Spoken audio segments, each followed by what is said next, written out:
എല്ലാവർക്കും ഗോകുലമാലയിലേക്ക് സ്വാഗതം. തപ്തി നദിയെക്കുറിച്ച് നമുക്കൊന്ന് നോക്കാം. തപ്തി നദിയുടെ വിവാഹം എങ്ങനെയാണ് നടന്നത്?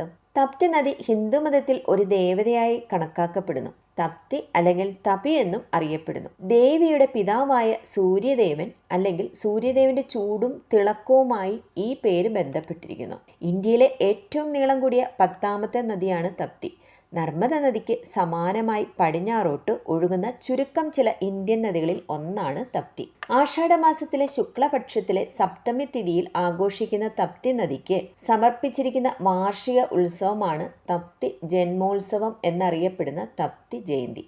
മഹാഭാരതത്തിൽ തപത്യ എന്ന പേരിന്റെ ഉദ്ഭവത്തെക്കുറിച്ച് അർജുനൻ ഒരു ഗന്ധർവനോട് ചോദിക്കുന്നുണ്ട്. സൂര്യന് ഒരിക്കൽ തപ്തി എന്ന സുന്ദരിയായ ഒരു മകൾ ഉണ്ടായിരുന്നുവെന്നും അവർക്ക് അനുയോജ്യമായ ഒരു ഭർത്താവിനെ കണ്ടെത്താൻ താൻ ആഗ്രഹിച്ചിരുന്നുവെന്നും ഗന്ധർവൻ പറയുന്നു. സംവരണൻ എന്ന ആദ്യകാല കൗരവ രാജാവ് സൂര്യനെ ആരാധിക്കുകയും ദേവിയുടെ ഭർത്താവായി തിരഞ്ഞെടുക്കപ്പെടുകയും ചെയ്തു എന്ന് അദ്ദേഹം അർജുനനോട് കഥ പറയുന്നു. വളരെ കാലം മുമ്പ് ഭരതരുടെ രാജ്യം വരൾച്ചയും ക്ഷാമവും രോഗവും നേരിട്ടിരുന്നു. അവിടുത്തെ രാജാവായ സംവരണൻ തൻ്റെ ജനതയുടെ കഷ്ടപ്പാടുകൾ കണ്ടും കേട്ടും ദുഃഖം നിറഞ്ഞവനായിത്തീർന്നു. അപ്പോഴാണ് മോശം വാർത്ത വീണ്ടും വന്നത്. പാഞ്ചാല രാജാവ് അദ്ദേഹത്തോട് യുദ്ധം പ്രഖ്യാപിച്ചു. അദ്ദേഹത്തിൻ്റെ ചെറുതും ദുർബലവുമായ സൈന്യം വലിയതും ശക്തവുമായ പാഞ്ചാലയുടെ ശക്തിയെ എങ്ങനെ നേരിടും? എന്നാൽ ഒരു രാജാവിൻ്റെ കടമ തൻ്റെ രാജ്യത്തിന് അപകടമുണ്ടാക്കുന്ന ഏത് വെല്ലുവിളിയും ഏറ്റെടുക്കുക എന്നതാണ്. അതുകൊണ്ട് തന്നെ സംവരണൻ തൻ്റെ പടയാളികളെ യുദ്ധക്കളത്തിലേക്ക് നയിച്ചു. തുല്യതയില്ലാത്ത യുദ്ധമായിരുന്നു അത്. സംവരണനെ ദയനീയമായി പരാജയപ്പെടുത്തി പാഞ്ചാല ദേശം രാജ്യം കൈക്കലാക്കി. അപമാനം സഹിക്കവയ്യാതെ അദ്ദേഹം തൻ്റെ മന്ത്രിമാരോടും ഏതാനും പ്രമാണികളോടും ഒപ്പം ഒരു വനത്തിലേക്ക് രക്ഷപ്പെട്ടു. അവർ അവിടെ ഒരു കോട്ട പണിതു. ഒറ്റപ്പെട്ടതും ദയനീയവുമായ ജീവിതം നയിച്ചു. ഒരു ദിവസം വസിഷ്ഠമുനി കോട്ടയിൽ വന്നു. സംവരണൻ ആദരവോടെ സ്വീകരിച്ചു. അദ്ദേഹം ആ ജ്ഞാനിയുടെ പാദങ്ങൾ കഴുകി പൂക്കളും സുഗന്ധങ്ങളും അർപ്പിച്ചു.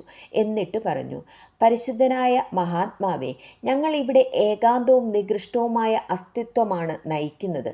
ദയവായി ഞങ്ങളുടെ ഗുരുവായിരിക്കുക. ഇത് തീർച്ചയായും ഞങ്ങളുടെ ഭാഗ്യം ആകുകയും നമ്മുടെ പഴയ പ്രതാപകാലം തിരികെ കൊണ്ടുവരാൻ സഹായിക്കുകയും ചെയ്യും.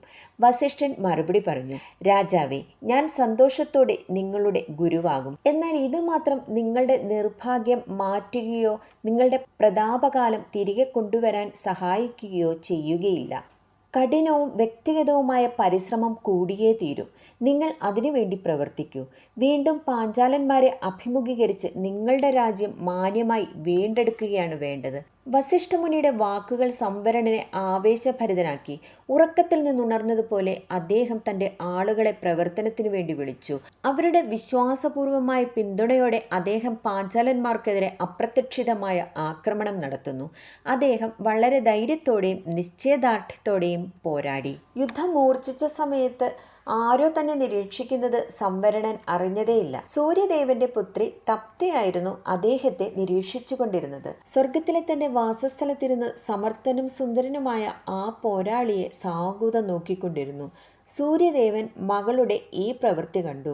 സൂര്യദേവന് അവളുടെ ആഗ്രഹം മനസ്സിലാകുകയും ചെയ്തു. ഇതേസമയം ഭൂമിയിൽ സംവരണൻ തൻ്റെ രാജ്യം തിരിച്ചു പിടിക്കുന്നു. അദ്ദേഹം തൻ്റെ ജനത്തെ നല്ല രീതിയിൽ പരിപാലിച്ചു പോന്നു. ഒരു ദിവസം അദ്ദേഹം തൻ്റെ ആളുകളുമായി വേട്ടയാടാൻ പുറപ്പെട്ടു. ഒരു മാൻ പെട്ടെന്ന് അദ്ദേഹത്തിൻ്റെ വഴിക്ക് കുറുകെ ചാടുന്നു.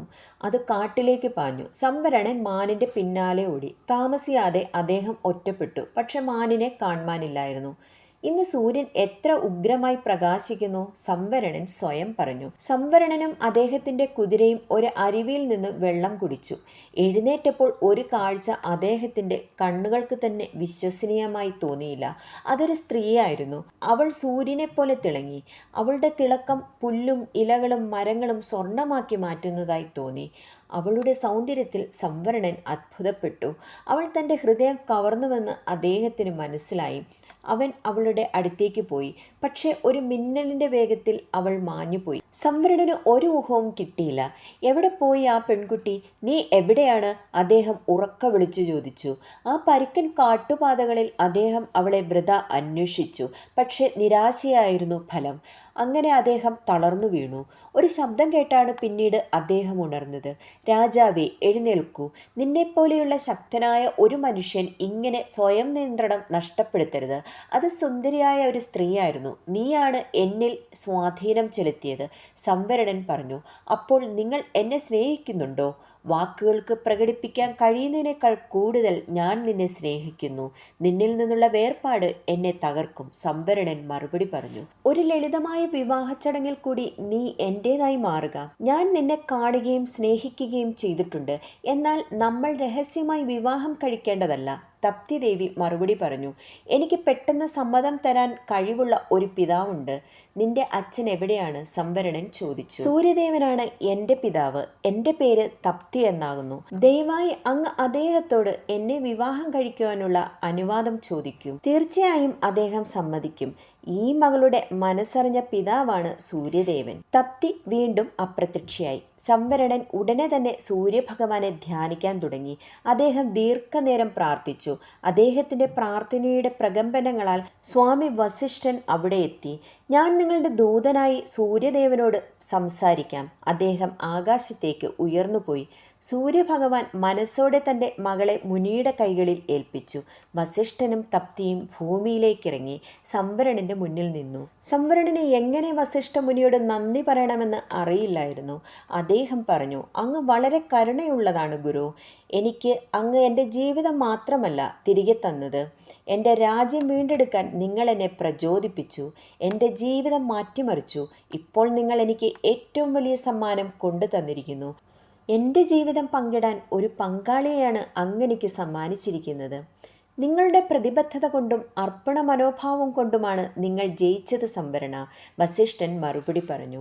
യുവദമ്പതികളെ അനുഗ്രഹിക്കാൻ സൂര്യദേവനും മറ്റു ദേവതകളും എത്തിച്ചേർന്നു. പർവ്വതങ്ങളുടെയും അരുവികളുടെയും സൗന്ദര്യത്താൽ ചുറ്റപ്പെട്ട ആ പ്രദേശത്ത് വസിഷ്ഠമുനി അവരുടെ വിവാഹം നടത്തിക്കൊടുത്തു. മർത്യനായ സംവരണന്റെയും ദിവ്യദേവതയായ തപ്തിയുടെയും പ്രണയകഥ സന്തോഷകരമായ സമാപനത്തിലെത്തി. പാണ്ഡവരുടെയും കൗരവരുടെയും പ്രശസ്ത പൂർവികനായ കുരു ആയിരുന്നു അവരുടെ മകൻ.